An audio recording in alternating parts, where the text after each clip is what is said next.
She was only 8 months old the last time I gazed into her big, brown, trusting eyes.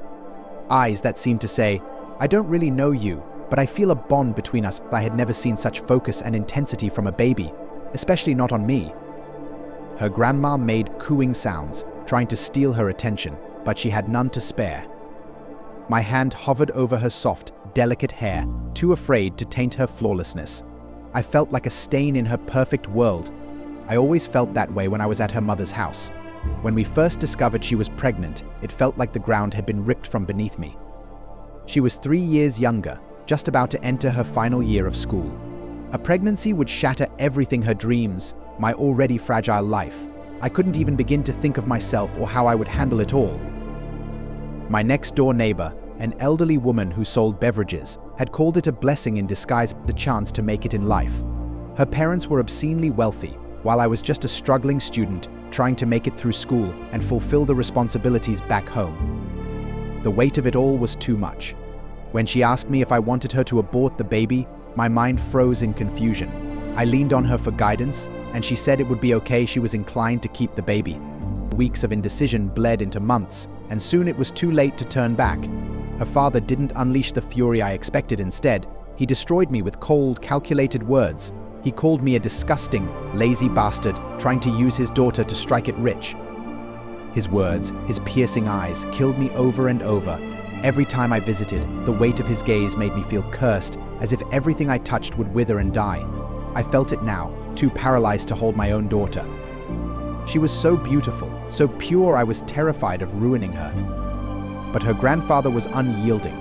He insisted I take responsibility, and I was trying. God knows I was trying.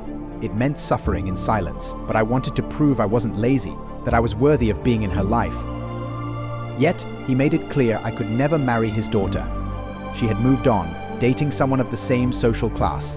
I watched them from the corner of the room, laughing and talking, while I sat with the baby. He was the prince of her heart now, and I was just another servant in a castle of glass, ready to shatter.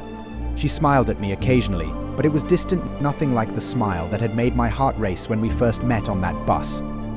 But still, I forced my heart to leap. She was the mother of my child, after all. Hugo, don't look at the child like that. She's your daughter. Carry her. The baby's grandma, my ex's mother, said softly. She was the only one who showed me any kindness, the only one who seemed to understand the hell I was going through. Her grandfather says we're going to keep the child. It's good you haven't told your family, she added, her voice tinged with sorrow. I looked at her, then back at the baby. My throat tightened as I swallowed hard, choking back tears that threatened to spill. My mouth was dry, and though I wanted to speak, no words came. I know it's not easy for you, but don't worry, my boy, you'll be fine, she reassured me, patting my back before gently placing the baby in my lap. My boy, carry her. She won't break. Trembling, I held my daughter for the first time. Our eyes locked in an intense gaze, and then she cooed, a tiny smile forming on her lips as her small fingers wrapped around mine. The floodgates opened, and I cried like a child. She was the most beautiful thing in my life, yet she wasn't mine to keep. Don't worry about the money you brought. I've set aside $20,000 to show her grandfather as if it came from you, she said, her kindness cutting through me like a knife. I couldn't hold back any longer. I quickly placed the baby back in her cot and rushed outside, tears streaming down my face. It was too much pain, too much loss, too much love for something I could never have. Just as I was about to leave, I heard the grandmother's voice behind me, steady but with an undercurrent of urgency. Hugo, wait, she called out, her tone serious in a way that made my heart stop. I turned around, and she hesitated for a moment before speaking. I didn't want to tell you this now, but there's something you need to know about your daughter. Something that could change everything. My breath caught in my throat. I stared at her, trying to read her face, but her expression was unreadable.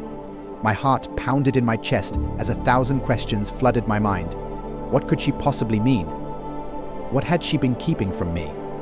But before she could say another word, the front door swung open, and her husband stepped out, his eyes burning with the same cold fury I had come to dread.